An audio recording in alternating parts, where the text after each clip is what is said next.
When the sky fell, Earth burned. Above the Atlantic, the sun was obscured by an oily cloud of ash and metallic debris. Once great cities, New York, Lagos, Beijing, were little more than scars on the surface of a dying planet. Skyscrapers lay gutted, oceans bubbled with chemical filth, and silence reigned where humanity had once been loudest. It started with hope. When the Zalvari ships arrived, massive vessels shaped like spiraling knives, humming with unknown power, humans looked up with awe, not fear. The United Nations welcomed the visitors with open arms. Broadcasts called it first contact, a chance for unity, progress. Then came the terms.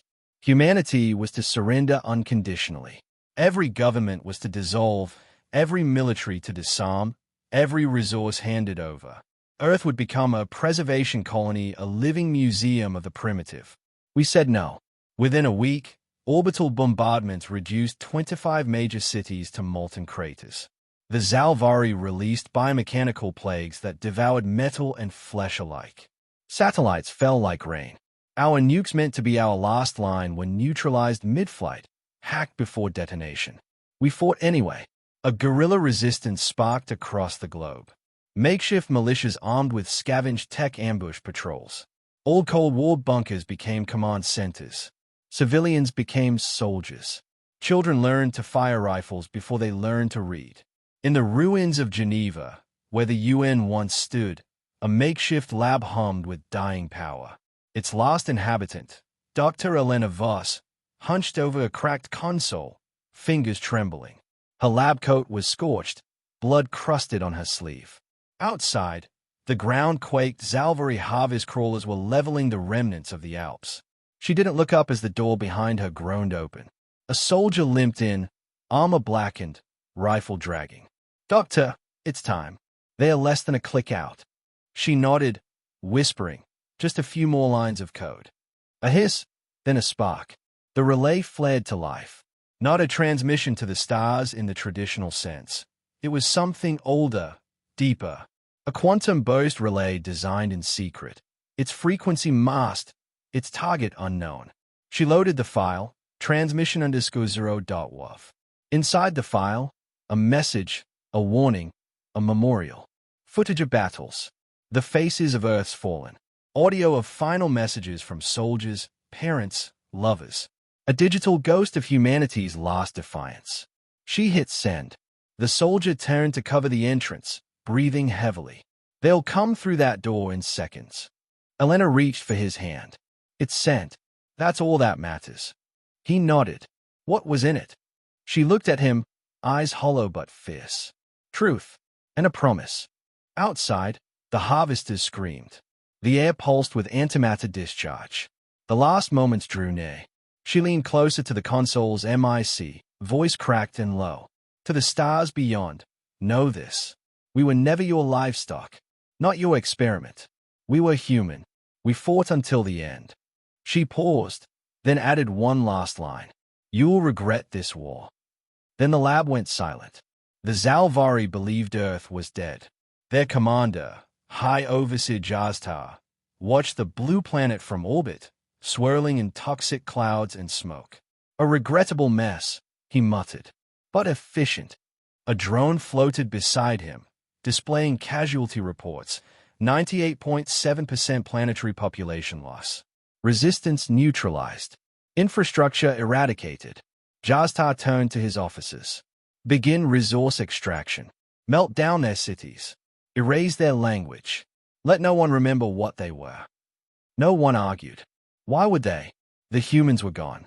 The war was over.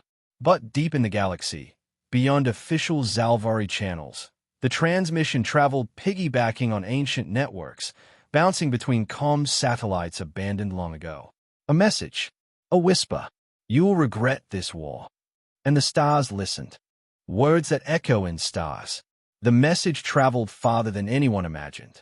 Across ancient voidways and forgotten beacons, it moved with purpose. Elena Voss's final defiance encoded in sound and light. Where it landed, it left a mark. Not all who heard it understood, but none forgot it. On the edge of Zalvari-controlled space, in a small observatory orbiting the gas giant Telra, A scholar named Drenol replayed the file 3 times. The first time, he dismissed it as human propaganda. The second, he leaned forward, disturbed by the raw emotional weight images of burning cities, civilians standing firm, a mother shielding her child while staring defiantly into the camera. The third time, he trembled. The humans were not what the Zalvari described. Not savages. Not primitives. Survivors. Drenol sent the file to the Archive Council in secret. He knew he'd be punished if discovered, but some truth demanded witnesses. Meanwhile, the file kept spreading.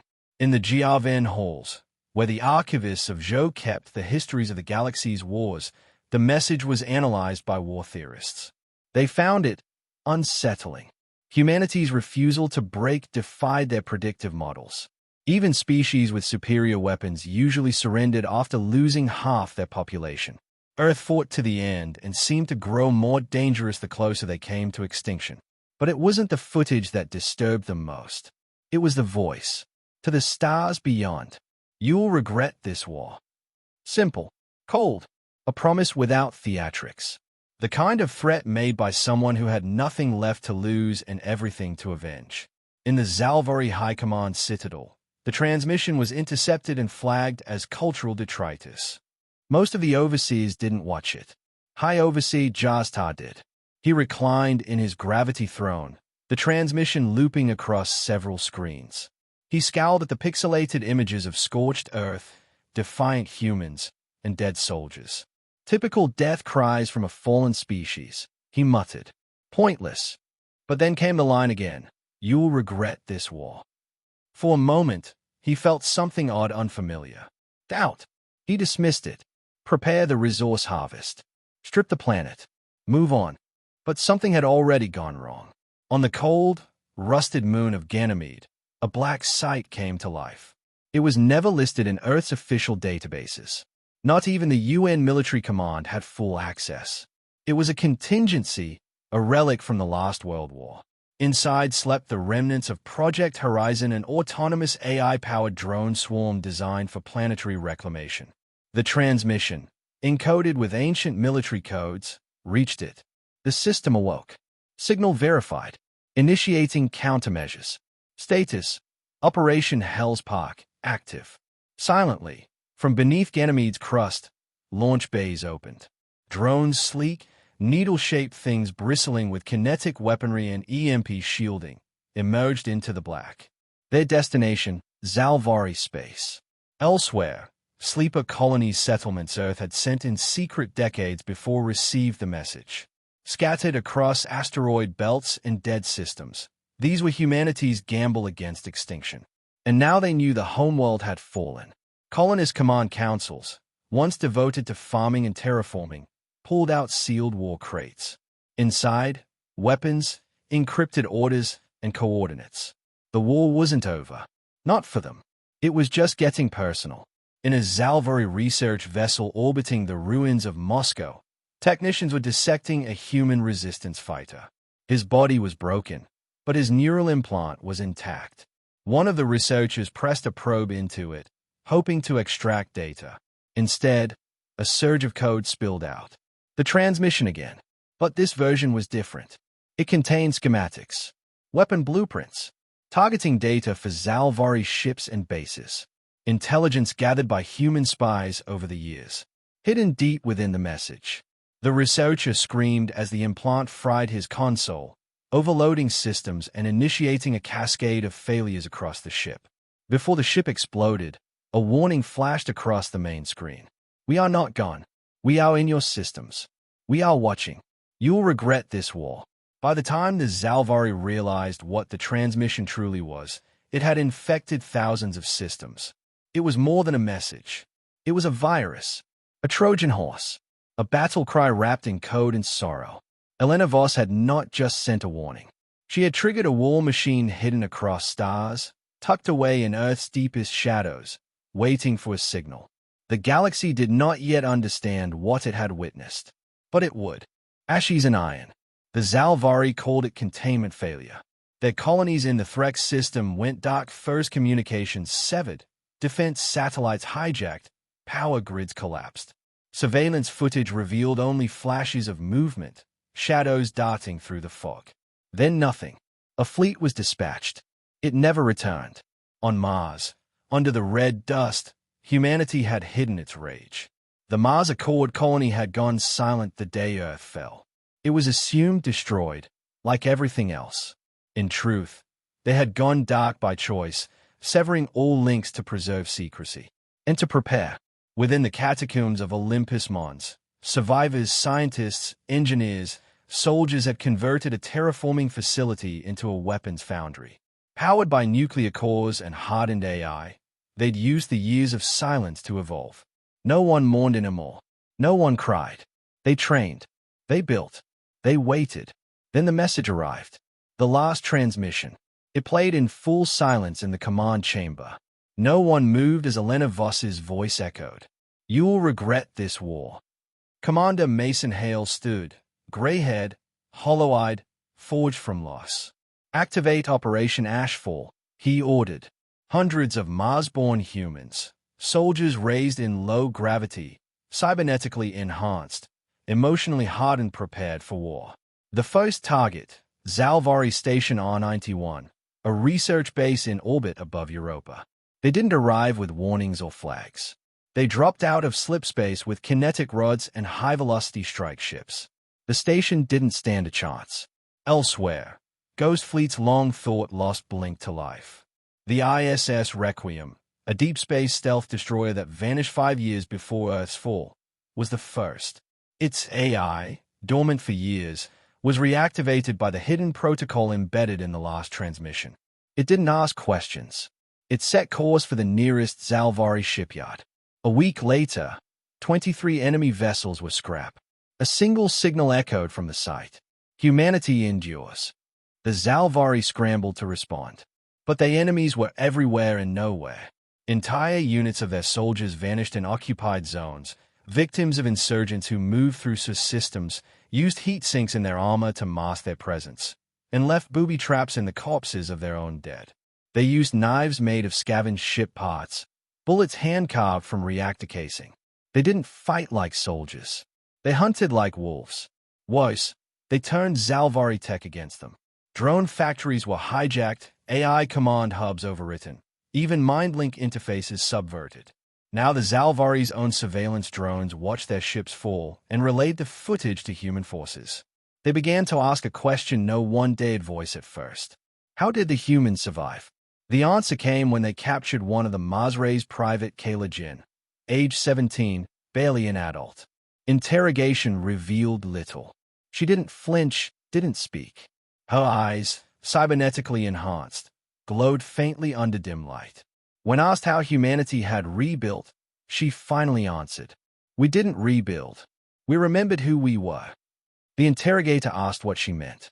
She smiled, broken teeth and blood in her mouth. "We were never civilized. Not really. We just got good at pretending." Moments later, she bit down on something embedded in her molars. The interrogation room exploded.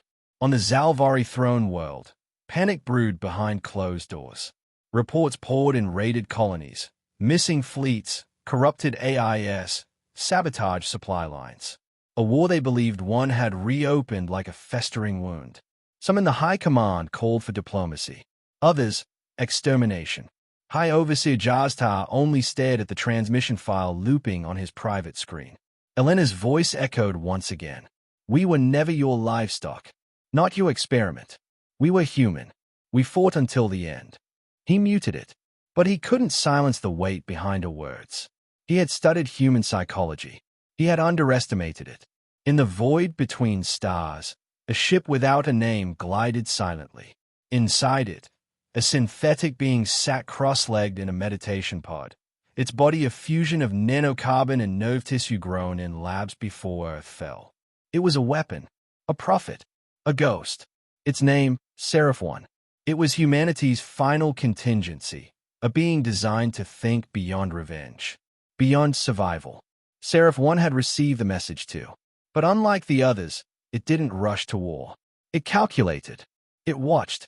And when it spoke for the first time in decades, it was not to another human.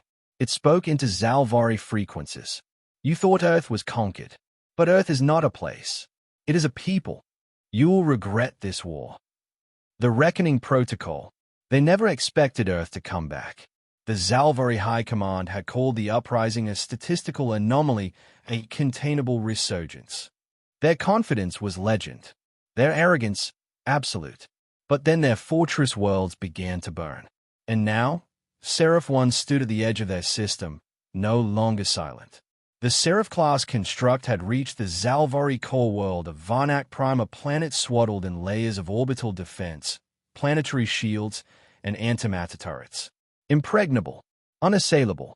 Until now, from its sleek, obsidian vessel, Seraph 1 opened a transmission. No encryption, no subterfuge, just clarity. Transmission_0 acknowledged.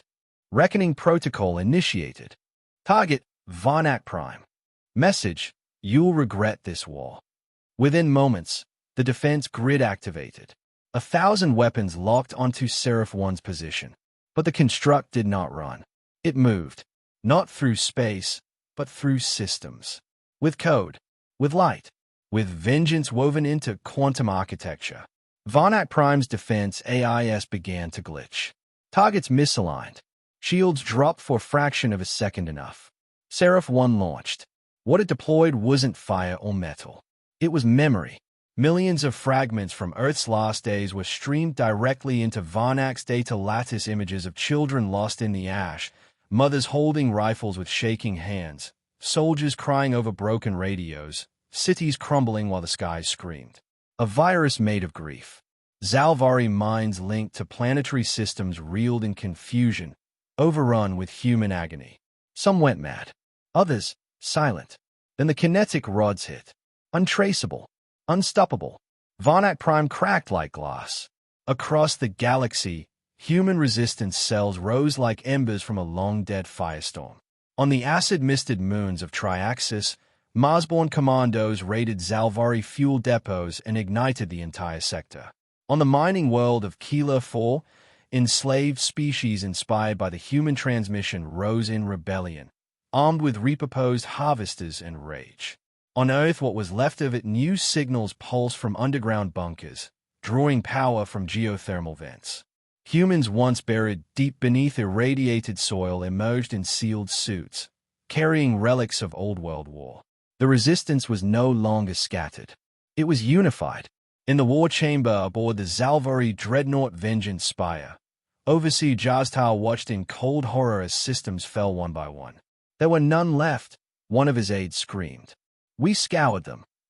Jaztar clenched his jaw. No, we awakened them. The file had been misjudged.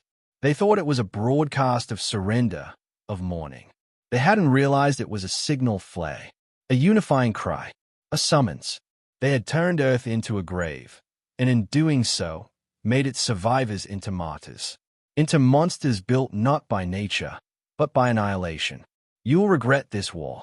The line played again and again in Jaztar's mind. It had sounded like bravado once. Now, it felt like prophecy. In orbit above ruined Earth, the sky shimmered. From cloaked regions in space, dozens of vessels decloaked. Old warships, new ones built in silence. Hybrid human AI designs, powered by both vengeance and innovation. At their head, the ISS Voss. Captain Mason Hale stood at the bridge. Gray-bearded, armor scorched, eyes burning with resolve. Transmission_0's echo reached every corner. He said to his crew, "We are the answer." The final fleet began its descent. They were not there to reclaim Earth. They were there to make sure no one ever forgot what had been done to it.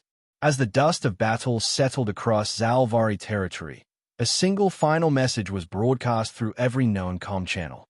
No encryption, no code, just truth. We are the children of Earth. We were pushed to the edge. You taught us war, and we learned it well. You erased our home. We erased your illusion of victory. You'll regret this war, and you'll remember us. In the end, it wasn't Earth's armies that won. It was memory. It was the fire of the last breath. It was a whisper that became a scream across the stars. Humanity did not survive because they were strong. They survived because they refused to stay dead.